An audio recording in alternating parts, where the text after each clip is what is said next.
Just re-uploading this one, I had to make a very minor adjustment, so yeah, here it is again. Do you know what? I think it's about time that we test ChatGPT with its Sumerian skills again.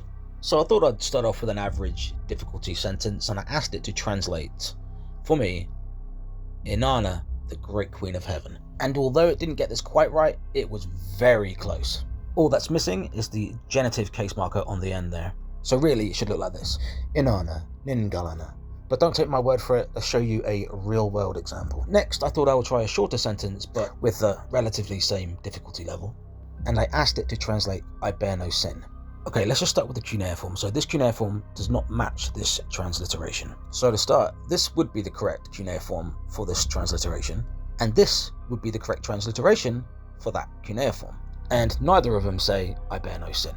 Here is ChatGPT's explanation. And Guten is the first person possessive, but it can only be suffixed. Guten cannot be a standalone, independent possessive. The independent pronoun in the first person is nye or nyai. And then arad2 does not mean sin in any way, it means slave. And the rest of this is actually correct information, but just not in the context that we need. This is the correct way to express I do not bear sin.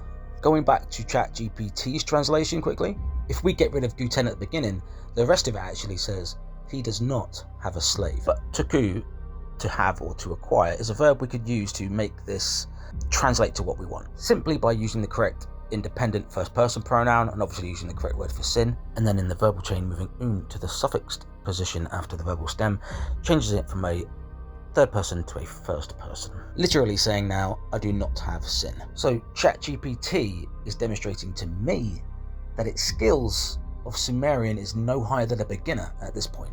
But let's give it another test, let's give it something easier. So I thought I'd try a simple phrase that appears on the Gudea cylinders, which is, my house is a cauldron. And ChatGPT gives us a poor effort, to be honest. My house is correct, but Dugor, that's not even a word. And it is missing the copula on the end. The correct way to say this is as follows. Enushenam. You got that wrong, so I thought I'd go even easier and asked it to translate, he built the temple. And I'll give it some credit here. In the early dynastic period, you'll see some scholars translate Mudu as he built. I personally translate this as was built with an assimilating A on the end, because when we get to the Lagash 2 and Ur3 periods and beyond, we see he built written as Mundu, and Mudua or Mudu translated as was built. However, even though the transliteration is kind of acceptable, the cuneiform here is wrong. It should look like this, and if we wanted it to be hypercorrect for, especially for the later Lagash 2 or 3 periods, it should look like this.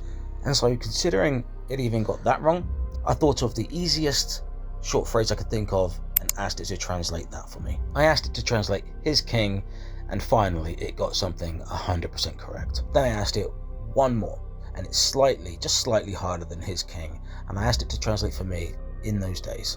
And again, it did get the transliteration and the cuneiform correct on this one, but the explanation it gave at the end there is a little off. What it literally is ud, this means day, and ba is a mashup, is a compound of the demonstrative marker b and the elocutive marker a.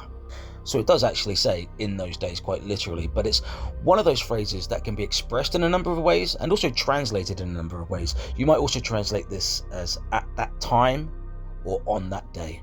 So considering ChatGPT can only get 4 out of 6 correct and can only get the really easy ones 100% correct, I've got to put it at a beginner level, like no more than the equivalent of a year of study for a normal student.